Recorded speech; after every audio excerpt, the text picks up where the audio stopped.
안녕하십니까. 4월 5일 금요일 말씀 묵상 함께 시작하겠습니다. 오늘도 주님의 성령께서 우리 가운데 함께 하시고 우리가 주님의 마음을 품고 주님의 눈이 향하는 곳으로 우리의 눈이 향하고 그것을 통해서 주님의 길을 따를 수 있는 그런 하루 보내실 수 있기를 간절히 기도합니다.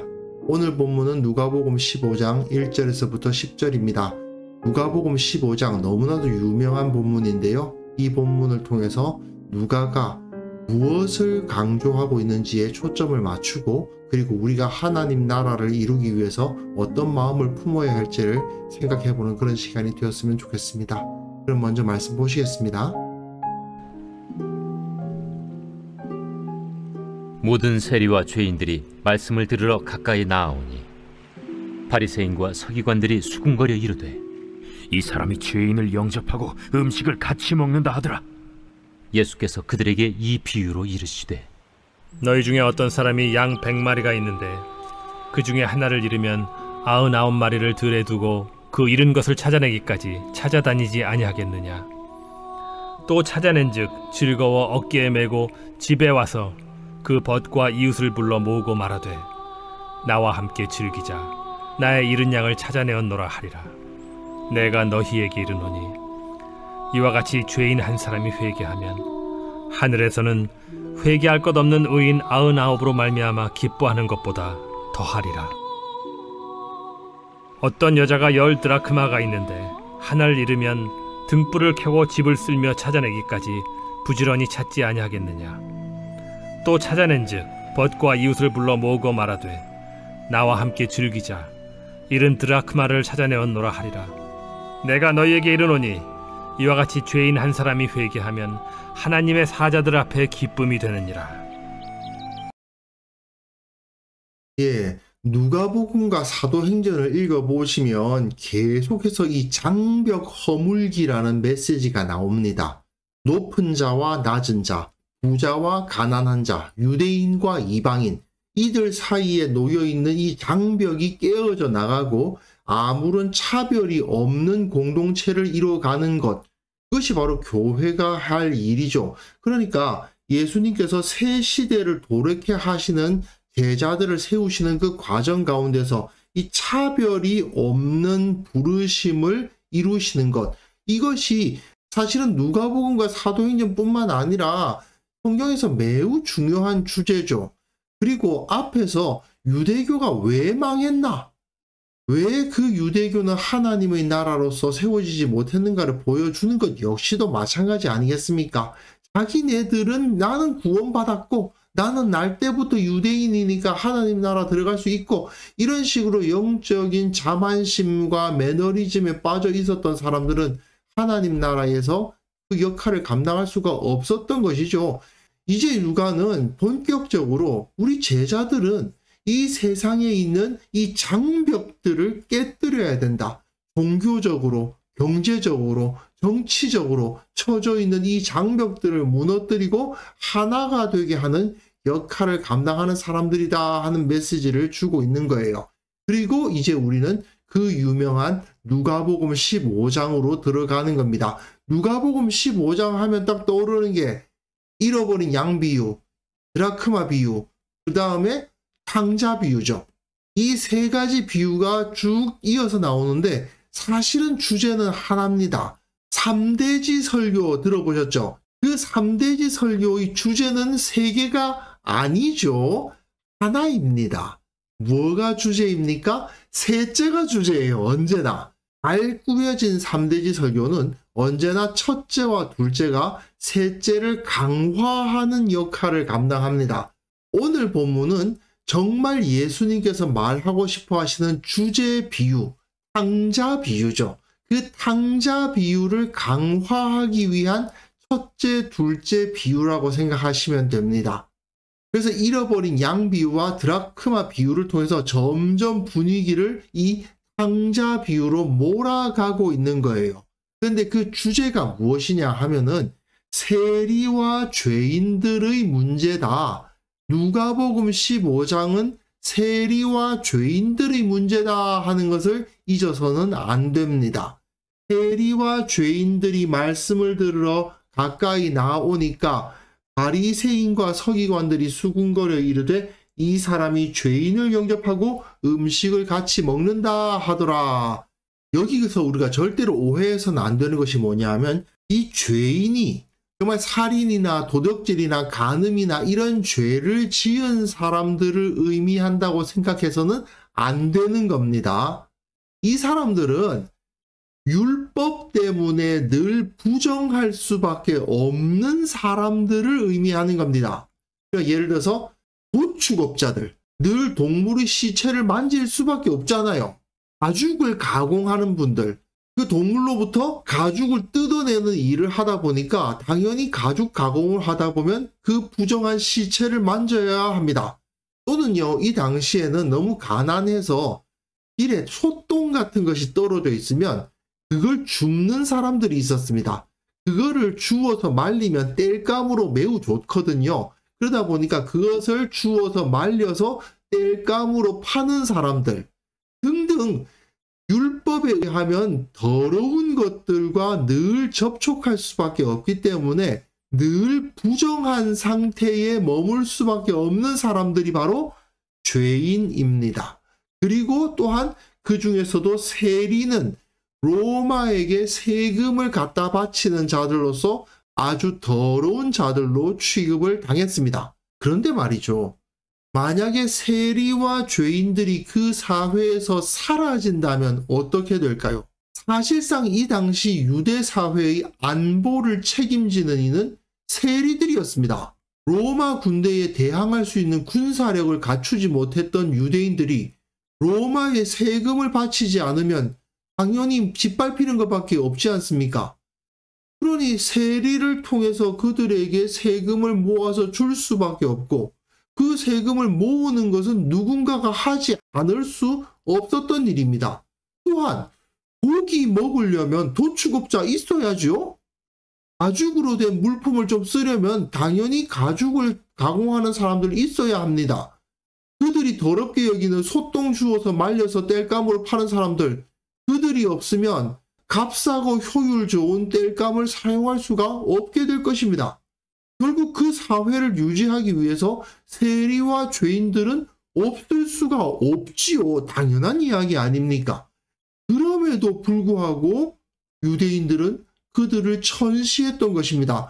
자기네들은 고기 먹고 가죽 제품 쓰면서 도축업자들과 가죽 가공업자들을 무시하고 더럽다, 죄인이라고 말했던 거예요. 바리새인과 서기관들, 그 당시에 사회적 지위가 높고 종교적으로 거룩하다 칭함을 받았던 사람들이 그런 식으로 생각을 하고 있었던 것입니다. 예수님이 살인자나 도적을 옹호하신 게 아닙니다. 그 사회의 가장 낮은 곳에서 사실상 그 사회를 떠받치고 있었던, 그러나 많은 사람들에 의해서 무시당하고 있었던 그 사람들과 어울리셨던 것이죠. 그러나 바리새인과 서기관들은 예수님의 이런 모습에 수군거리기 시작했고, 그에 대해서 예수님께서는 이런 양 비유와 드라크마 비유를 주신 거예요. 교회에서 이 이런 양 비유를 가지고 원래 신앙을 가지고 있었던 사람이 떠났을 때 어떻게 해야 되느냐, 찾아와야 된다, 이런 적용을 하기 위해서 많이들 사용하시는 것 같은데요. 물론 그렇게 적용해서는 안 된다는 것은 아닙니다만은 원래 이런 양 비유의 원 의미가 무엇이냐, 그 사회의 가장 하층민들을 우리가 어떻게 대해야 하는가의 문제가 바로 이 비유의 주제라는 것을 우리는 반드시 기억해야만 됩니다. 예수님께서 그들에게 이 비유를 말씀하십니다. 너희 중에 어떤 사람이 양 100마리가 있는데 그 중에 하나를 잃으면 99마리를 들에 두고 그 잃은 것을 찾아내기까지 찾아다니지 아니하겠느냐. 목자들이 양 한 마리를 잃었다고 합시다. 그런데 양들은 들에서 자기네들끼리 뭉쳐 있을 줄 알기 때문에 잃은 것을 찾아내기 위해서 목자는 찾아다니게 마련입니다. 우리가 생각할 때에는 양 99마리까지 다 잃어버리면 어떻게 그렇게 고민할 수도 있지만 사실은 목자로서는 이 양들을 믿을 수 있는 거죠. 이 양들은 충분히 그 자리에서 나름대로 그 위치를 유지할 수 있다. 그렇기 때문에 그 잃어버린 한 마리를 찾아서 나설 수 있는 겁니다. 또 찾아낸 즉 즐거워 어깨에 메고 집에 와서 그 벗과 이웃을 모으고 말하되 나와 함께 즐기자. 나의 잃은 양을 찾아내었노라 하리라. 내가 너희에게 이르노니 이와 같이 죄인 한 사람이 회개하면 하늘에서는 회개할 것 없는 의인 99으로 말미암아 기뻐하는 것보다 더하리라. 99대 1이죠. 아주 소수이긴 하지만 이 소수의 하나라 하더라도 잃어버렸다면은 그가 돌아왔을 때 기뻐하지 아니하겠느냐라고 말씀을 하시는 겁니다. 당시의 바리새인과 서기관들의 눈에는 이 세리와 죄인들은 그 사회의 아주 극소수에 속한 사람들이고 그들의 눈에는 잘 안 보이는 사람들이에요. 그들은 그냥 이 사회에서 없어져도 그만이라고 느낄 만한 존재였던 것이죠. 하지만 예수님께서는 진짜 목자라면 그 하나를 잃었을 때 어떻게든 찾아다닐 거다. 왜? 나머지 99마리는 나름대로 알아서 잘 거기서 머물러 있을 수 있거든. 그러나 그 잃어버린 한 마리는 어떻습니까? 한 마리로서 떨어졌기 때문에 맹수의 공격을 받을 수도 있고 죽을 수도 있죠. 그러니까 목자는 99마리가 모여 있는 것은 맡기고 그 떨어져 있는 하나를 위해서 찾아다니게 되어 있다라는 것입니다. 어떤 여자가 10드라크마가 있는데 하나를 잃으면 등불을 켜고 집을 쓸며 찾아내기까지 부지런히 찾지 아니하겠느냐. 역사적 고증에 의하면 여러 가지 다른 의견들이 있는데 사실 10드라크마가 이 여인에게 어떤 의미가 있었느냐를 따지는 것보다 더 중요한 것은 그 잃은 자들, 세리와 죄인들이 99대 1의 비율로 존재하는 것이 아니라 9대 1의 비율로 존재하는 것으로 그 비중이 커지고 있다는 것에 초점을 맞춰야 되는 거죠. 그렇게 부지런히 찾고는 찾아낸 즉 벗과 이웃을 불러 모으고 말하되 나와 함께 즐기자. 이런 드라크마를 찾아내었노라 하리라. 내가 너희에게 이르노니 이와 같이 죄인 한 사람이 회개하면 하나님의 사자들 앞에서 기쁨이 되느니라. 예수님은 이런 양 비유와 드라크마 비유를 사용하셔가지고 세리와 죄인들이 너희들이 보기엔 작아 보이지 100분의 1처럼 보이지 아니야 사실은 10분의 1이야. 그런데 내일 본문에서는 뭐라고 말씀하시겠습니까? 2분의 1이야. 그렇게 말씀을 하실 겁니다. 그러면서 너희가 어떤 존재가 되어야 되겠느냐 하는 것을 내일 본문을 통해서 선포를 하실 거예요. 당시 바리새인들과 서기관들의 눈에는 그 하층민들의 삶이 잘 보이지 않았겠죠. 하지만 예수님은 그들을 향해서 눈을 돌리고 계셨다는 것이 중요한 겁니다. 예수님은 바리새인과 서기관들과 함께 하지 아니하시고 그 낮은 자들, 보이지 않는 자들, 하층민들과 함께 하시고 그들의 삶 가운데 들어가기를 거리끼지 않으셨던 겁니다. 사실 우리 사회에도 예수님 시대의 세리와 죄인들의 비견될 만한 위치에 계신 분들이 있죠. 근데 우리가 살다 보면 말이죠. 그런 분들이 눈에 잘 안 보이는 경우가 많습니다. 그들이 존재하지 않기 때문이 아니죠. 이 사회에서 존재하지 않는 것처럼 대우를 받고 있기 때문입니다. 사실 그분들 덕분에 우리가 깨끗하고 정리된 환경에서 살 수 있는 것인데 근데 그분들은 마치 안 보이는 분들처럼 느껴지죠. 또 세상의 장애인들의 숫자가 얼마나 될 것 같습니까?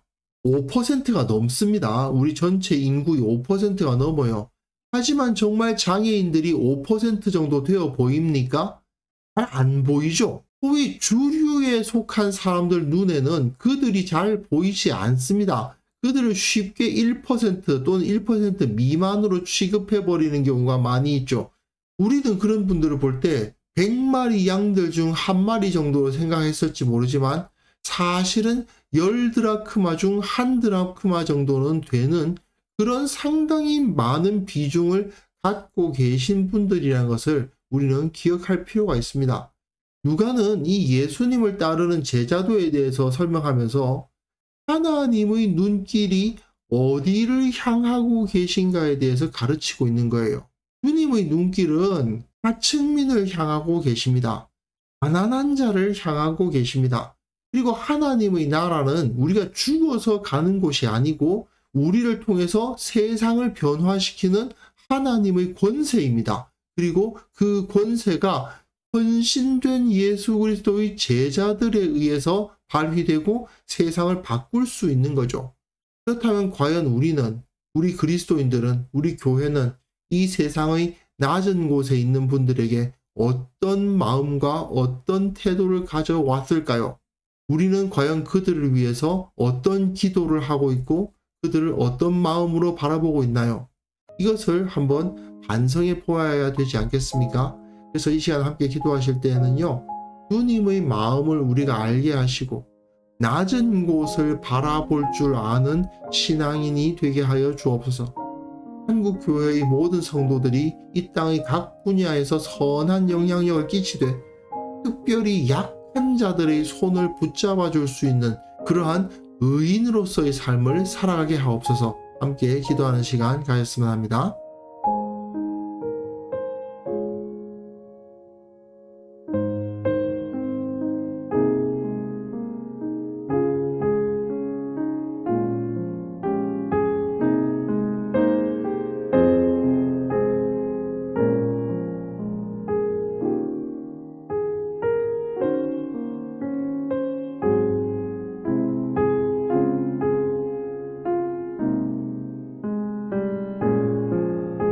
하나님 아버지, 우리가 주님의 마음을 알게 하시고 주님께서 낮은 곳을 바라보실 때 우리도 그곳을 바라볼 줄 아는 참된 신앙인으로서 살아갈 수 있도록 도와주옵소서. 이 세상의 아픔을 바라보고 그저 내가 저 천국에 가겠다는 생각만 하고 있는 것이 아니라 이곳을 하나님의 나라로 바꿔가겠다는 그러한 비전을 품는 우리 모두가 되게 하여 주옵소서. 한국교회의 성도들이 이 땅의 각 분야에 흩어져서 선한 영향력을 끼치는 자들이 다 되게 도와주시고 약한 자들이 손을 붙잡아주고 그들과 함께 울고 웃을 수 있는 그러한 귀한 역할을 감당하는 자들이 될 수 있도록 은혜 베풀어 주시기를 원하옵고 바랍니다. 특별히 원하옵기는 지금 이 땅에 선거가 이루어지고 있습니다. 주님의 눈에 합당한 자들이 세워지기를 원합니다. 약하고 고통받는 자들을 붙잡아 줄 수 있는 사람들, 이 땅을 진정 거룩하고 올바른 사회로 만들어갈 수 있는 사람들이 세워질 수 있도록 은혜 베풀어 주시고 특별히 그리스도인들이 그 안에서 자신이 감당해야 할 사명을 잘 감당할 수 있도록 주님의 뜻대로 이끌어 주옵소서. 오늘 하루 우리가 살아가는 그 모든 삶 가운데서 주님께서 지혜를 허락하여 주시고 주께서 내가 어디로 가서 무엇을 하며 어떤 사람을 만나고 어떤 태도로 저들을 대해야 될지를 알려주시는 그러한 하루를 보내게 하여 주옵소서. 오늘 우리가 드리는 모든 기도가 응답되고 그것을 통해서 주님께서 나를 보호하시고 인도하심을 체험하는 하루가 될 수 있도록 은혜 베풀어 주시기를 원하옵고 예수님의 이름으로 기도합니다. 아멘.